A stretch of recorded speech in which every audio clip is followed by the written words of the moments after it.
Wakakin, kini, nikwa, matanik, waken, weaken, token, noken, weak.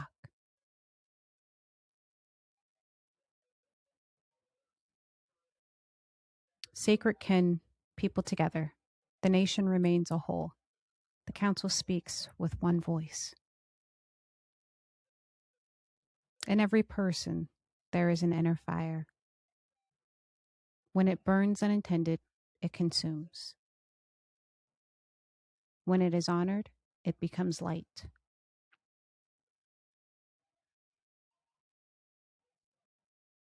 This Crowncast series was born from the knowing that the mind is sacred ground. That silence around pain is not strength. That healing does not arrive through denial, but through truth speaking aloud.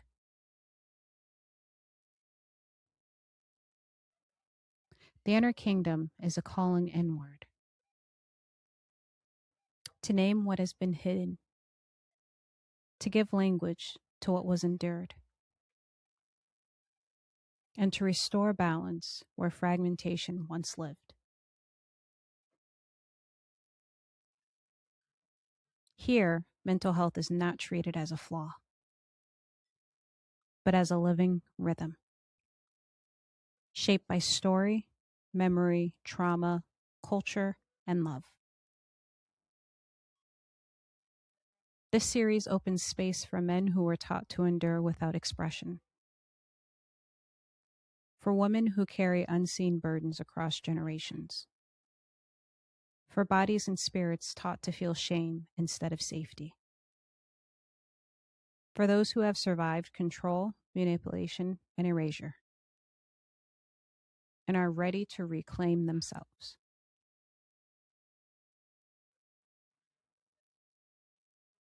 At the center of this work stands Dr. Aninda Sidhana, a voice of clarity and compassion, a bridge between science and humanity, bringing awareness not as a spectacle, but as service. Dr. Aninda Sidhana does not speak over the people. She listens. She illuminates without judgment. She reminds us that awareness is medicine, and that understanding is the first act of liberation.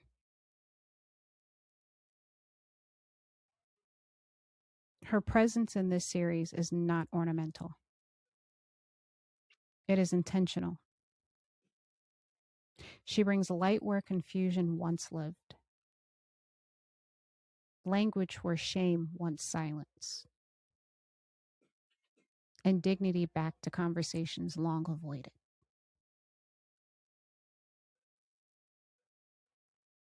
Together, this series does not seek to diagnose the people. It seeks to restore them. Because when the mind is honored, the family steadies. When the family steadies, the community remembers who it is.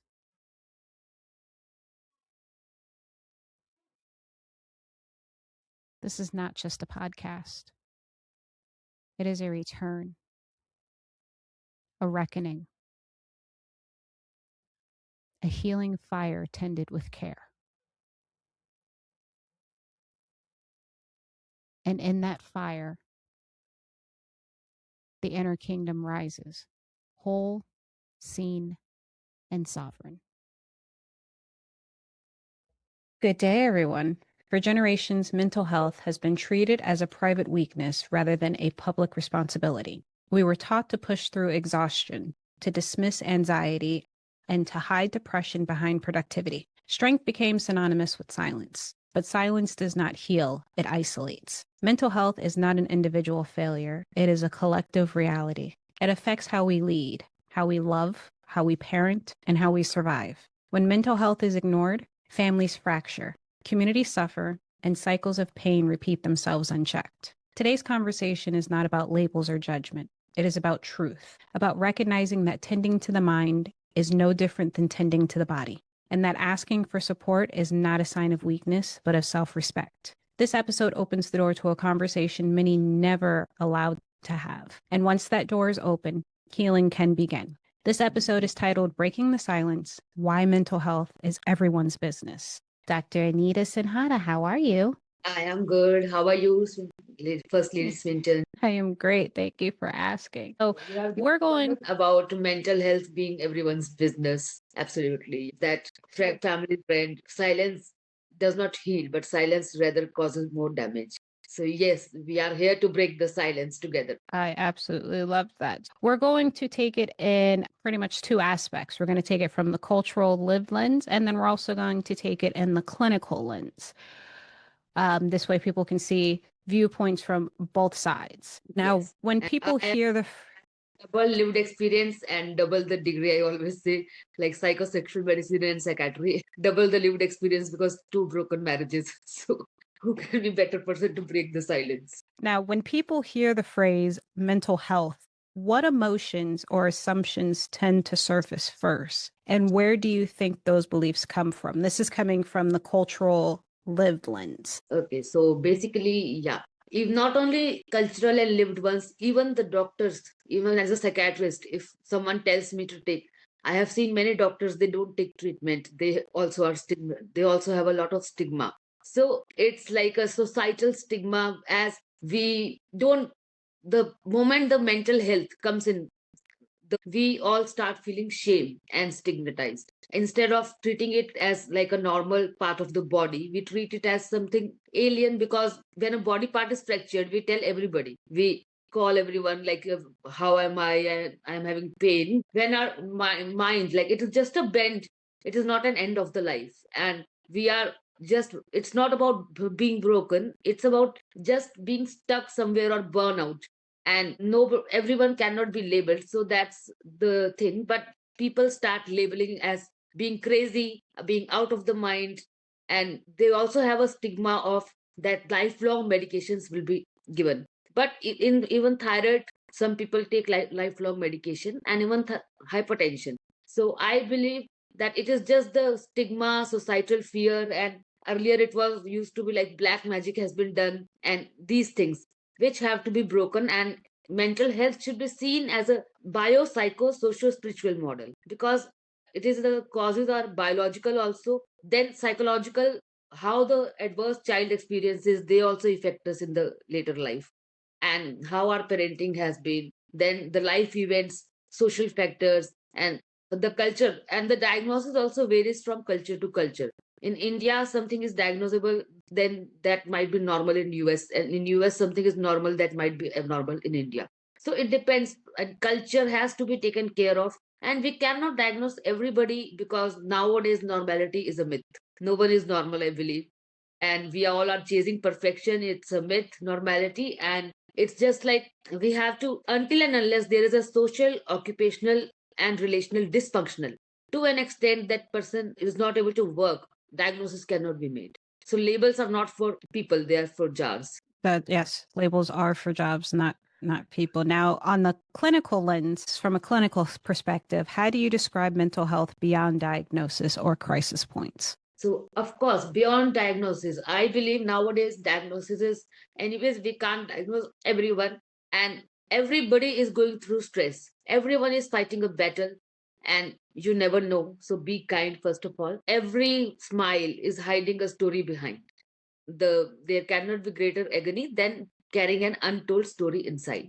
So we all are carrying a story inside. Nobody knows what's happening. A person who is posing on social media being perfect life, maybe that person is suffering. We don't know what's happening behind the closed doors, and also behind the life. In the life, someone, people don't tell about their weaknesses nowadays because of the comparison, and they are so chasing perfection, that perfection and I am the best, or they can't, they are not, they are wearing a mask. As Shakespeare said, like all the world is a stage and we all are players. Now, can you, I know you gave us one example, but can you share another example of pretty much hiding behind the mask, as you said? Behind the mask, even I was hiding behind the mask. As if you go to my social media, we would be the most romantic and the most happiest couple. But that is the need for seeking validation and proving to the world that yes, I am loved or everything is good. We all are just faking that. And behind the mask, every man, no man will come and say I am in pain or I am suffering.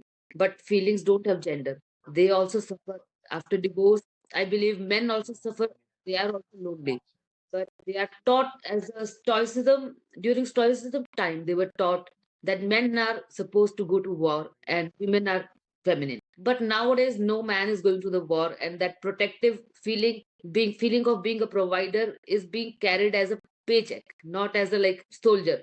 So a man always carries that responsibility of coming back home with a paycheck instead of with a happiness or a smiling face. So the everyone is hiding, everyone is wearing a mask. Everyone's wearing a mask. That's, you know, that's a great perspective, because now you see on the news, or at least I have been reading on the news lately, a lot of like suicides that have been happening from people who, when you hear from like friends and family, they're shocked. Says they say, we didn't know when we saw him or her, they were their cheery, bubbly, lively self. Like we had no idea. And you have to sit there and go, you know, that's very true. This is why they always say on your friends and family, because you don't know, especially if they're out in public. Like no one wants to say, I'm sad, especially if they're in a public setting trying to socialize with everybody, or, you know, the energy is very upbeat and lively. They don't want to feel, you know, as they say, the Debbie Downer of the Yeah. party. So they try to keep up with the energy, which it's not always good. Yeah, it's like too much of pressure to perform that our life is perfect or chasing everything, chasing money. But true happiness is in the nowadays we have lost the real connections and we don't have anybody to tell that I'm not well, I'm not feeling good. What's happening to a person sitting beside me on the chair? And it's we don't give time to each other because we are all the time doom scrolling. So Mm-hmm. it's like it's a double-edged sword. We are connected also with the old friends, but it is the disconnection from the family and the close ones. So we are the loneliest and the saddest generation in the highly interconnected world with happiest faces on social media. Yes, yes, yes, yes. Let's get into understanding mental health as a daily experience. So, from again, this is from the cultural and live lens. Many people say, I'm fine. Goes back to what we were just talking about. Many people say, I'm fine, even when they are not. What have we been taught explicitly and implicitly about hiding emotional distress? So the biggest lie is I'm fine. First of all, nobody asks also how are you? Are you happy? Everyone asks which phone do you have? Which laptop you have? Where are you going for a vacation? Whether you are going to Switzerland or not. So that is the pressure everyone is living in, the dopamine chase. But nobody asks you, are you fine or are you happy? Are you at peace? And definitely these days it's like high functioning depression many people are having, as you just quoted that persons are committing suicide but there are no signs of it earlier because they are so busy in their life and they feel that emptiness and that sadness with being busy, and nobody admits that they are, it's taken as a sign of weakness. But I would like to tell that vulnerability is strength. Like, of course a listening ear can turn a life around. Even from my lived experience, I have seen myself. I used to stand on the rooftop and then I will think like many times I had that suicidal or death wishes, and then I will just call my friend Shweta, that is, or Ishita, and that one phone call will turn the life around within 5 minutes. Are you? Don't it that doesn't exist anymore. Doesn't exist anymore. It's usually just that, hey, how are you? A typical Yeah, greeting. Oh, what are you doing? My day. You know, no one really is, you know, like, how are you? Seriously, yeah, how are you? I know when I go to check on friends or family members of mine, that's usually how I start out of, hey, what's going on? How have you been? Usually I'll get the seriously? And it's like, yes, seriously. How have you been? It's been a while. I know usually if we talk, it's usually quick text messaging here and there because we're so busy with our lives and family and kids and everything. But now it's like we actually have the time to on the phone, like hear each other's voices. So yes, I really truly want to know, how are you? How have you been? What's been going on? Like don't just give me the good stuff. Like I want to hear the good, bad, and the ugly. yeah.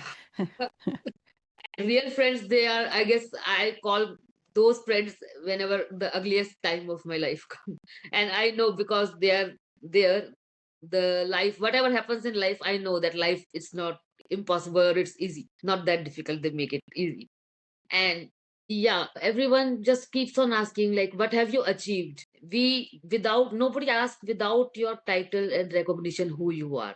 Even we have forgotten that. If I am a psychiatrist and what I am without the title of being a psychiatrist, nobody asks who I am as a person. Maybe Yeah. long time ago, we all forgot that and we started performing for the society. Yes, because you have a standard that you have to live up to, especially when you have a title. It's like you have this title and now you have to live up to it. And God forbid you show, the bad side. It's because we have, the Judge. social media bullies, as I like to call them, where it's if you're not Mr. or Mrs. Perfection, you're shunned, or as the kids will say nowadays, you're canceled. The only thing I know about canceling is our subscriptions. I don't know how you can cancel a person. It's just, it's sad that this is what the world has come to, where because social media has such an influence on people's lives, you have to live up to this standard. And if there's breaking news out there, like, oh my goodness, this perfect couple that we've seen on social media, now they're getting a divorce, and everybody was like, I didn't see it. Well, of course, you're not going to see it. They're not going to air that on their social media channel. You don't know what's going on behind closed doors. Anyone, as you said, anyone can put on a mask and make it seem Everyone like is. everything is rainbows and unicorns, and it's not. So because burnout is definitely there, it's such a fast life and everyone is just chasing it. Nobody, we have forgotten to take rest or to pause. Like at the time of holiday, people get bored or people don't know what to do because they are so used to working and they don't enjoy that time. Dolly Patron had said, like, don't get so busy making your life that making your living or life that you forget to live. So nowadays, it's the trend. We keep on chasing the bigger things, bigger car, but everything is shrinking. Families are shrinking in that.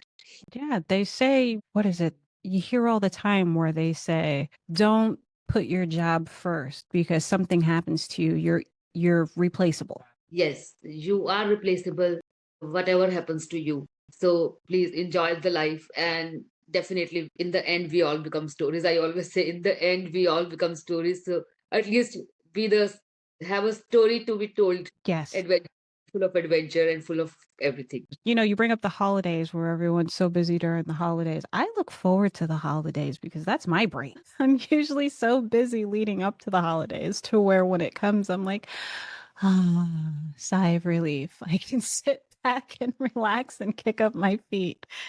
Holidays also became after the pandemic. Work from home started, and that work Yes. from home, it was like it came from your boardroom to bedroom everywhere. At 2 a.m., at 1 a.m., also the office people keep on pinging, and corporate culture is so stressful. Yes, yes, yes. I say that I love that, jobs nowadays, they have the option to where you can either be in office or you can be remote. But that I remote has actually put a lot of pressure because mind is always in the boardroom. Instead of like enjoying your bedroom life, you are in the boardroom only that you have to work. Yeah, people But I take it also like. feel like people should have like a routine. Like don't leave your computer in your bedroom if you know that, have an area outside your bedroom. Get up and still do the things that you would do. Like if you're going to work, get up, get dressed, do your hair, make your coffee, have your breakfast, and then sit down at your desk like in the office. Still get out of that comfort zone, but at least you're in your home. So if something happens, you can pause for 10, 15, 20 minutes, however much, just to relax. Yes, so it's like Annie Lamott says that I use a lot of quotations and examples. Usually in for Indian, I actually am a big fan of Shah Rukh Khan. I always use his movie examples only because he has broken down the mental health stigma very nicely through the movies. And so yeah, in this I would say like everything will start working again if you unplug, even you. So we Hmm. have ourselves also at times to start working again. And that pause is not the stoppage or not the failure. Pause is the time to reflect, and we have to practice the pause. because self-care is not selfish or not a luxury, it is a necessity. Taking time for yourself, it is. I'm going back onto the understanding mental health as a daily experience now from the clinical lens. What are some early indicators that mental health is being strained, even when someone is still functioning day to day? Because it's like sleep. Earliest indicator, person starts losing sleep, appetite. Our body keeps the score. Whatever stress we are handling, it's going somewhere. So the body keeps the score. Sometimes it comes as migraine, sometimes it comes as headache or indigestion, but you don't know what's the reason is. People keep on going to doctors with the problem of without the reason, without being diagnosed. Like every test is being done because our body keeps the score of all the unresolved trauma, unresolved stress which we are handling. And that's why silent heart attacks are increasing. And there are cases of silent suicide because nobody is taking care of their own health and own self. And nobody is in the how to love themselves and embracing the mess. They all want to be perfect, like the digital media has, but comparison steals the joy from your life. Mm-hmm. Sleep, appetite is the most important thing. Sometimes the relatives start coming with the behavioral changes, like behavioral changes in the way overspending or not talking much. Nowadays, she's like just sitting in the room and not talking to anybody. Earlier, used to go with friends, or just the being angry without any reason. She lashes out without any reason, but nobody knows what's the reason is. Reason you should see. Even the hormonal cycle can be the reason of a woman getting angry. And even the stressor at the workplace can be a reason a man gets angry. That he's not able to be king all the time. No? We have just the perfect definition of a man has to provide and be perfect, a boss. If he's not able to provide, he first gets low self-esteem, confidence seekers. Mostly these days, it's like burnout and sleep problem comes first, and then to numb the problems are life issues. People start getting indulging in the drinking, in gambling, in video games. So that is another the numbing mechanism. They are not enjoying at all, but it's just like they're sitting and to numb their pain, numb the pain and fill the emptiness, and that becomes addiction. Now, let's go into silence, stigma, and survival patterns. How do family expectations, cultural identity, and generational norms influence whether people feel safe about speaking about their mental health? Absolutely, culture, gender stereotypes, family, everything plays a very big role about the mental health, speaking up about mental health.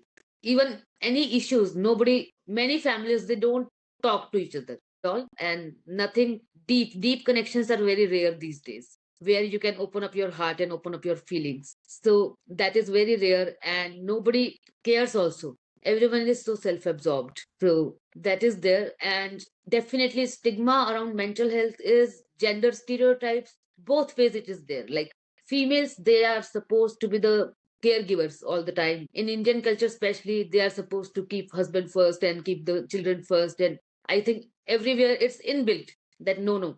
First, they will eat first. They should be better. I should not tell her about my fever, also not rather the mental health. And in that thing, they forget and they don't enjoy the basic needs of life, also sexual interest and anything. They have all the time, like they have to provide. And men and women are taught to live on the survival mode all the time. Even the adolescence movie, child, both the children grew up in the same house, but a daughter was living on a survival mode that she has to survive and nothing wrong should she should do nothing wrong. She should not do anything wrong. And a boy started aggression, learned that. And another thing which we have learned is men, they are taught that men cannot cry. And my biggest dream is to see on the Times Square billboard that men can cry. The day it becomes normal, things will become normal. The men can cry because everybody has pain, everybody has anxiety, everybody has stress, and feelings don't have gender. And why? Because men cannot cry is there. And in Hindi we say mard ko dard nahi hota, like man can't have pain. Or be a man, yeah, why are you being so feminine? Why are you crying? And we make fun of a man. But that causes them to suppress the emotions. And those suppressed emotions, as you must have seen the beer bottle, and the bottle up emotions always harm you, because when the beer, it is shaking inside, no, shaking, and then suddenly it comes as anger. I even the when the new year started last year, I gave it like it as a challenge that unbutton yourself. So there was advertisement, like Levi's advertisement was there, like unbutton challenge was there, Levi's jeans advertisements. Better to unbutton yourself, where you are not hiding your pain, you are not hiding your weakness, and that is the unbuttoning. Once men start speaking up, anger will come down. And women should also understand, and women also should speak up. So it's the time when masculine and feminine roles, they are now not different anymore, like because men are not going to war, and it's like every woman is also educated. Are we all have the generation, we kept on empowering the women, but we forgot to teach men how to live with the empowered woman. So it should be like her wins are not celebrated. If everybody wants to marry a CEO of the company, but in the end, if she gets more promotion, they have fragile ego. Nobody celebrates that. A man's promotion is celebrated. So I always believe there should be equality. And a female should also not accept that a man can do the household work, but a woman cannot do the financial responsibility. So it should be equal. Mutuality should be there. And expression of emotions is important for both. Females, when they suppress the emotions, there are a lot of somatic complaints come up, body aches, backache, then even the abnormal periods, all these things come up. And men, when they don't speak up, men get angry. Now, I love the fact that you brought up the impact that long-term emotional suppression has on the nervous system. You said for women, back pain, headaches, all that stuff. Men become angry. Yeah, mostly men become angry because they are taught not to be vulnerable. That but vulnerability is strength. Everyone wants to macho man these days, and now the chocolate boys should come back. Now we're going to go into trauma, which is seen and unseen. Everyone has different types of trauma, whatever led them into the life that leaves them with PTSD and all of that. So trauma is often imagined as something dramatic or singular. How do everyday or inherited experiences also leave psychological imprints? This is coming from just from person to person perspective. Of course, absolutely. Trauma, even the unresolved trauma of childhood, a child who has seen the lot of fights in parents or domestic violence in the house or abusive parent or any neglect also. Neglect is also a kind of trauma for a child if he is not being given love. So that's the thing. And even or later life, whenever any trauma, it keeps a long lasting effects on you, because the post traumatic stress disorder is there, and it can be complex PTSD also, in which a person gets amnesia. That time person is fine when person does not remember the bad memories also, and gradually the things come up to surface. Yes, healing is a lifelong process and is not linear. It's not the stages for everybody is not same. Everyone goes through different mechanism of grief and different type of healing. As even there was a quotation like that long, I for a long time I sat with my anger, and then I realized that it was grief, that because of my sadness I was getting angry. And anybody can, and just because people are, someone is carrying it well, it doesn't mean it's not heavy, because everyone is carrying something, joy, pain, anxiety, and hiding it. So it's heavy. So we should not judge people. Everyone is fighting a battle, and non-judgmental attitude is important. Yeah, And everyone does grieve differently. I love that you brought up that aspect of everyone grieves differently. You have some where they become angry, others they unfortunately fall into addiction. how your coping mechanisms have been, and from childhood how you have been taught also. It's learning behavior. Yeah, coping mechanism, resilience, they all start developing in the childhood only, and it depends on the most important thing. I always say, nurture your network. Support system is very important. As a woman, so anyways we start getting stomachache if we don't talk, we don't gossip. So that is the support system. Sometimes it's like just a parked car conversation can be a lifelong therapy kind of thing. And you just park the car, don't spend money, don't go anywhere, but still, someone is there for you. And you Yeah, should you keep your system strong. And that's why I believe like Indian tradition and Indian culture of joint families now, like which has broken, and Indian tradition people have forgotten. which has to come back, as they were the times like people used to sit together, people used to eat together on festivals, and even the studies have been done that time that prognosis of schizophrenia was better in Indian culture as compared to the Western because of the support system. Hmm. So the scientific study, I guess it was done in Royal College or Thomas Jefferson only. Yeah. So it was like a study, proper scientific study, because of the support system. As there is too much pressure is not there. Like if a woman is ill, someone else is taking care of the children. So that was the pleasure of a joint family, and the everyone used to be close. And but now it has broken up, and even the religious things had their own values. Even your tradition, they must be like, of course, every traditional thing they have their own values, which are being lost now in the just the westernization culture, Yes, but which then has you also have the right people that are bringing back those traditions and making it to where, because if you deep dive into it, and especially if you go all the way back to your ancestors, you have to sit here and you have to go, how did they survive what they went through? How did they go through trials and tribulations and not lose their mind? yes. And I feel So like if everyone dives back into the root of their ancestors and actually do their research and dive deep into the correct history, because we have to admit that not the history that they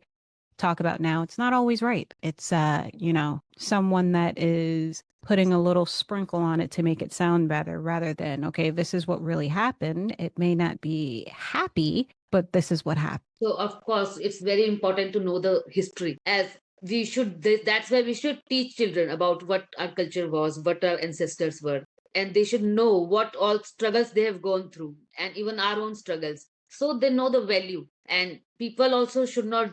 People will not judge you if they know that behind every success is a person who has been struggling since long. Should put them in the shoes of the other person first before calling them lucky. As when Hmm. I about gender-based violence, every people, like women who knew that I have been through it, they also started, like, because you have called me on the podcast, they will say you are so lucky that you are talking about gender-based violence or mental health, and I will feel I am lucky. Have you seen what I have gone through? So first walk into my shoes, why I am raising awareness so much, so that I, nobody w- else I should. wouldn't I wouldn't really call it luck. I would call it being blessed and grateful to have the opportunity, because you survived something and you were able to speak about what you went through and how you survived, and hoping that that will make an impact on other people's lives. It's not necessarily luck. Yes, of course. I don't believe it's luck. It's, of course, being, I am great. I am grateful and blessed that I have a very supportive family, and I have supportive friends, and they never pulled me down. But now when I'm talking about it, if people say that you are lucky, then I feel, at times I feel, oh my God, how can they say also after seeing the things what I have gone through, that I'm lucky? That's why I'm raising awareness. Who will get up at night 1 a.m. and start talking about gender-based violence or raise awareness? I am doing that only since 1 year. Earlier, I have done workshops, I have done studies, everything in that, so that nobody else should suffer. I want to give courage to others. So people should, they should, I just say them like, first walk into my shoes before calling me lucky. Yes. Now, why do so many people feel that they must reach a breaking point before asking for help? You have a lot of people where they will literally hit rock bottom before they finally reach out their hand to say, Yes. help me. Nobody, because seeking help is sign of weakness as our society, and specifically for mental health.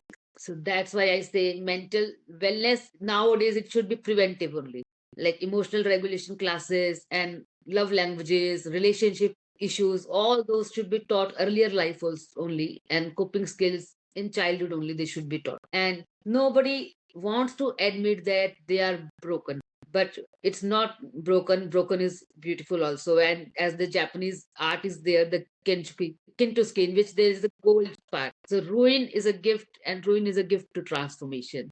I always say, like, my scars are taking me to the stars. If I would not have gone through the scars, and how would I have been reaching the stars? Like, not reached, but still, like, everyone should take positive, and Yes. there is Now, what? nothing to hide in admitting like you have taken help. And that's why mental health should be as normal as physical health. And it should be even in the system, treatment system, in government, in communities, it should come in the center of the public health.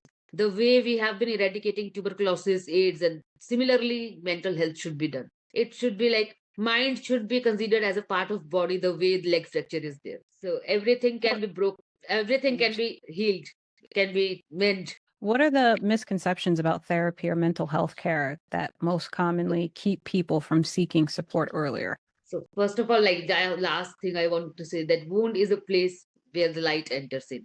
So just keep moving, and there is nothing being, even I admit that I have taken therapy. There is no shame and no stigma should be there.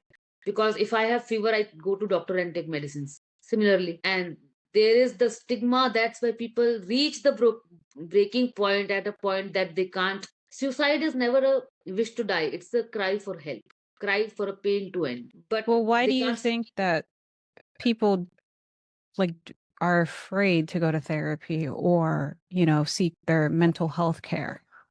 see that it's a sign of weakness. Crying is a sign of weakness, or admitting that there is something wrong with your mind, that you are crazy. Like if you are visiting a psychiatrist, you are labeled that you are crazy.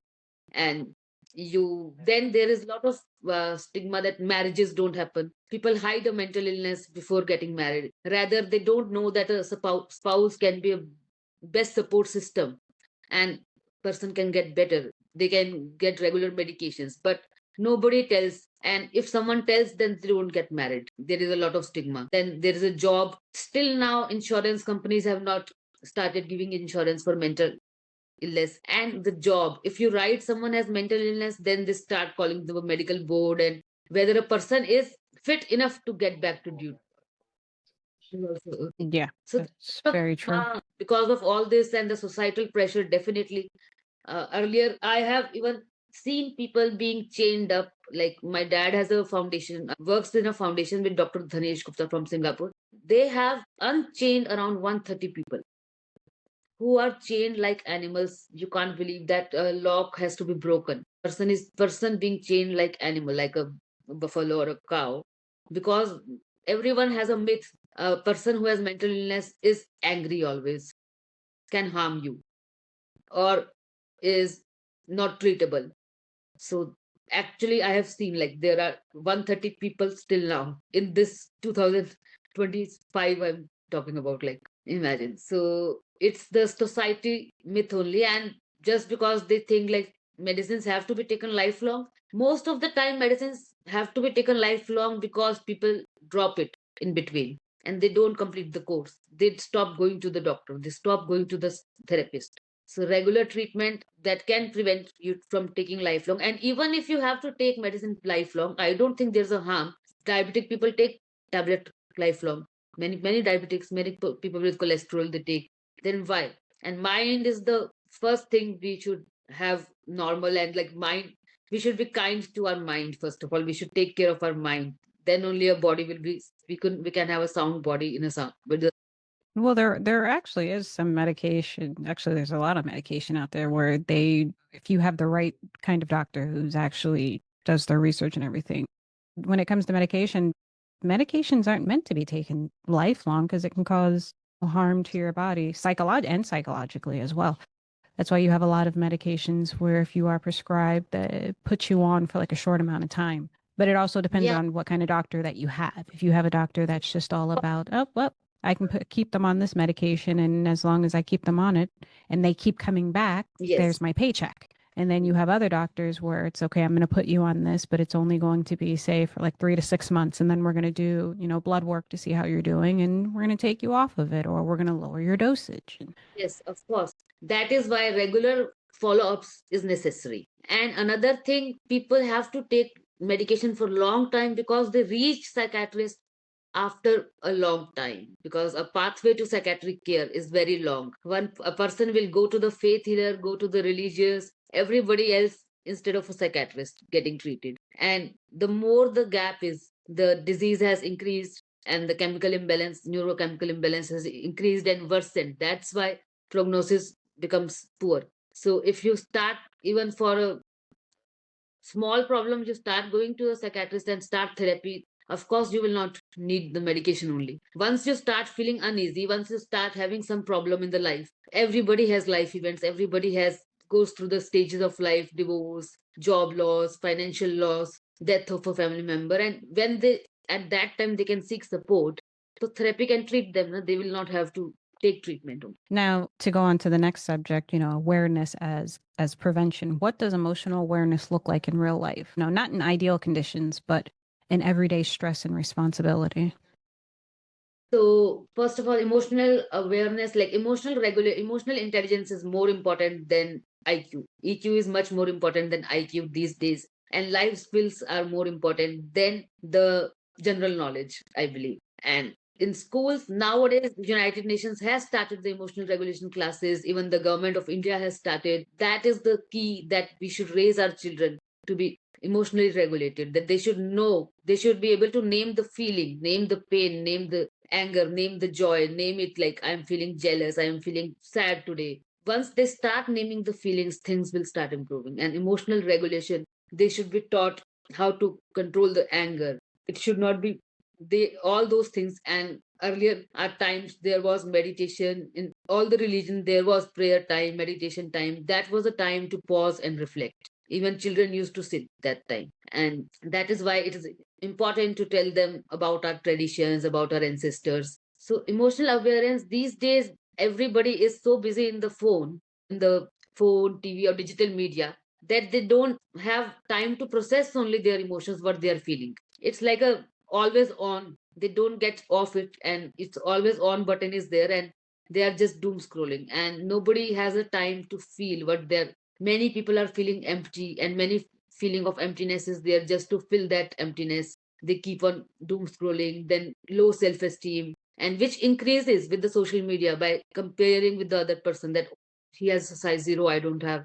That low self esteem comes in. So all those things, of course, emotional awareness is being lost these days, as people are just, everyone is just in the, like, to perform here, not to live. That is very true. And for how does early awareness and regulation change long-term mental health outcomes? Absolutely, a mental wellness plan is ideally that, first of all, there should not be adverse childhood experiences. If there are, like I always say, like a child staying in with a single mother is much better than staying in a marriage where the mother is being not treated well, or unhappy marriage, even the boy. And another thing, children have this capacity of learned behavior. So addictions, they learn it from family members at times, and anger. And nowadays it's they are not learning from family also, they learn from digital media.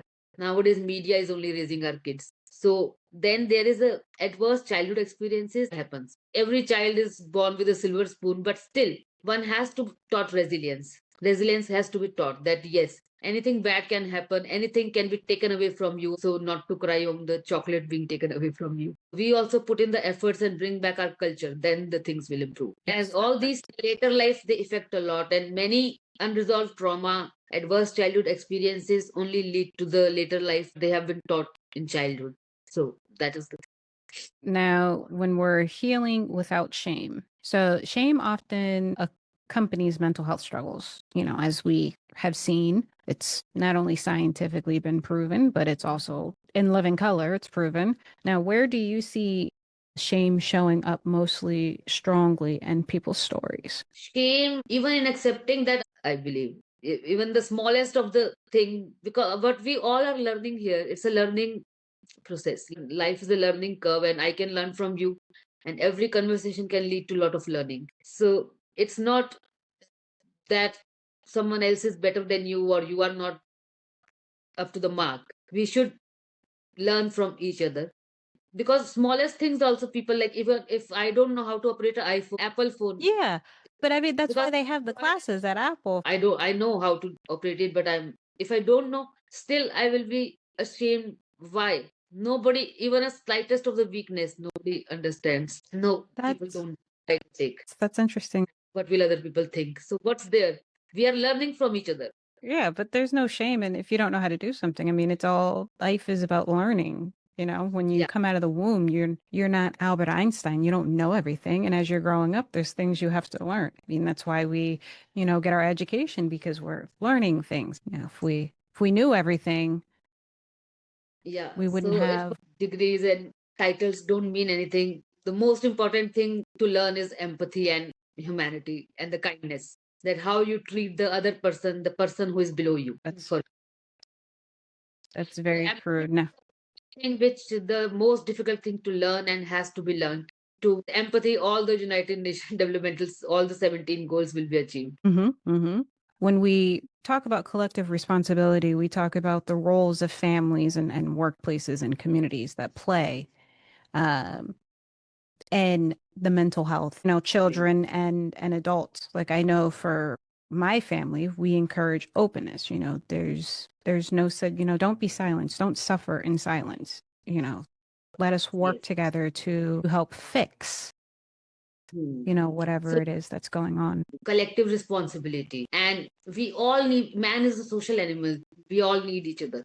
I know many families where people can't tell they're suffering, but I am really, really blessed that it was not even a 1 second it took my parents to decide, like, I just told them and I was out of the house.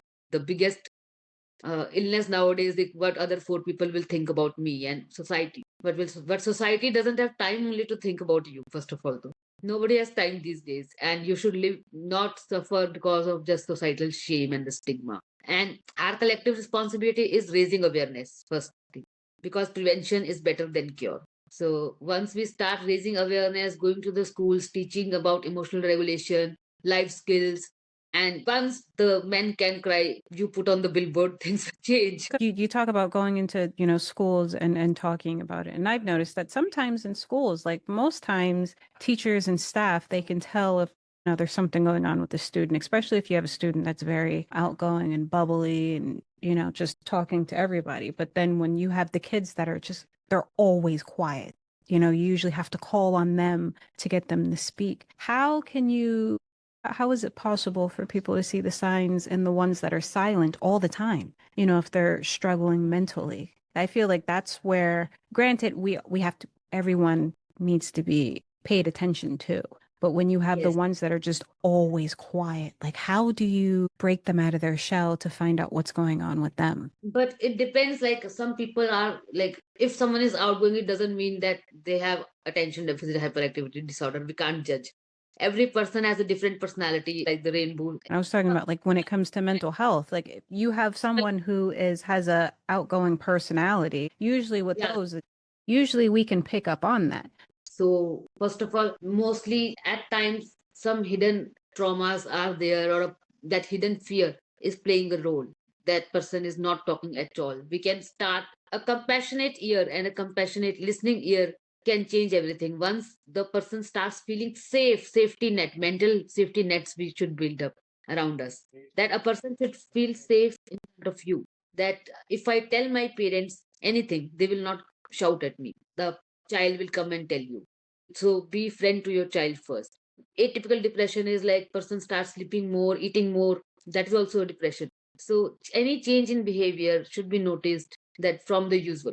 But definitely mental safety nets are prepared with the community, as so all the community has to work together, then only it is saved. So it's like it depends, like just when someone is silent and then there is change in behavior, irritability might be there, or there might be increased sleepiness, like person is falling asleep in the school, child is, or eating more. Any change in the behavior should be noticed, and parents should be friend to their children first, and child should feel safe enough to tell. They're very big on their kids being able to come to them about anything. Yeah. There's nothing that should be hurtful that can't be said. And definitely children should not be afraid to go to their parents and speak about something, especially if it's, something they're struggling with. Yeah. And I think that's where the fear comes into that, and which also brings into the mental health issues. Because if you have a parent that's always yelling, like if you come to them and go, hey, I didn't do so well on my test. And then your parents yelling at you, why didn't you do well? Why didn't you study? It's not really the way to go when a kid's coming to you and they're being honest. Tests, I know I did when I was in school where I would study And I would go into school and I'm like, I got this, I'm going to pass it. And then the test is in front of me and I'm like, I don't remember. Principal's honor roll straight A student. I passed. But life is not a competition, and first of all, children are going to remember how you made them feel instead of how much marks they had in that class. Yes. So, how you made them feel, everybody remembers that, how the emotions they felt, how safe, how loved they felt. Ranks will decrease. Yes. Now, if someone listening feels broken or behind, what would you want them to know about where they are right now? If someone were to message you right this second and say, I'm feeling lost, I'm feeling broken, I'm sad, what would you want them to know? So I would want them to know that you can rebuild your life as many times as possible. And the only thing which cannot be taken away from you is how you react to the situation, how you respond to the situation. And hope is there, so everything is possible. There is nothing impossible in the world. And if I can rise twice in my life, so you can also rebuild your life. And there is nothing to hide that you are feeling sad. Just go to the loved one, and a hug from a right person can melt your stress away. So these days we all need cuddles, but we are getting struggles. Nobody is cuddling us, which is very like everyone should have a safe. And if someone messages me, I will just compassionate ear, that listening ear, and a hug from, and that can only fix the things apart. So every, even women, they should know that a true woman is, true queen is a one who fixes the other woman's crown without telling the world that it is crooked or tilted. And we are not here to keep all the crowns fixed all the time. Everyone is broken. You know, I say if you have a crooked crown, you're very unique. Yeah. I So don't be want my unique. crown straight on my head. I want it crooked. I like to be different. Yeah, everyone is taken anyways. Everyone else is taken. Be unique. Now, what I know we've speaked a lot on men should be able to cry, especially publicly. Men should be able to cry, and you know, women should be feminine. Men should stick with the masculinity. But what is one truth about mental health that you wish more people understood early in life? That mental health is much more important, if not more, it's equally important like your physical health. And mental, until and unless you are happy and at peace and mentally healthy, you cannot be fine. So stop saying that I'm fine. Yeah, I agree. Don't say I'm fine, especially if you're not fine. Don't say I'm fine. You know, you say that, and I tend to say that a lot, especially if like I'm frustrated with something. I'll definitely say it to my daughter. She's like, "Mommy, are you okay?" And I'm like, "I'm fine. I'll survive." Yeah. Yeah, We sitting all here and I'm like, that's not the right thing to say because now she'll say it sometimes. Like she'll look sad and I'm like, "Are you okay?" She's like, "I'm fine. I'll survive." so everyone says like they are, and mothers are specially taught like they have been like children should not worry about us, and they will keep on telling, yeah, we are fine, we are fine. But that is the time now we have to take care of them, and to love and to take care of the people who took care of you at one time or who got you in the world. That is the biggest honor. It really is. It really is. Now, too, I just want to highlight what we've talked about on this episode of the beautiful Inner Kingdom series. We have worked on normalizing talking about mental health as well as educating the viewers. We've connected, you know, lived behavior with clinical insight because of course you're the expert on the not only on real life experiences but also on the clinical aspect. So I think that's highly important for our viewers to remember. We've bridged cultural conditioning with biological consequence. We reframe trauma as cumulative and, you know, stating that trauma, it's not exceptional, as everyone understands. Self-care is highly important, especially when it comes to your mental health. You are allowed to take a break, especially when it has to do with work. I mean, your workplace may shun upon it, but your mental health is more important than, you know, that job. As we have stated, that your jobs are can easily replace you. Your family Yes. can't. So that's the one thing that everyone needs to remember. You're replaceable at your job, but you are not replaceable with your family. So always prioritize your mental health over your job. Granted, yes, your job provides the bills, the roof over your head, food in your stomach, and all of that. But it's your mental health is more important because without that, you can't go on with your everyday life. And then we also positioned awareness as practical and not abstract. And we replace judgment with understanding. And Dr. Aninda Sidhana, is there anything else that you would like to add? So loving yourself is the key, first of all, because you can't pour from an empty cup. You have to take care of your own self. And the day you start loving yourself is a day when you start having a lifelong romance. So don't just put your job first, love yourself, take care of yourself. Compassion is the key, and everyone is fighting a battle. Very true. Now, before we close, I do want to take a moment to offer sincere thanks to you, Dr. Anita Sahana.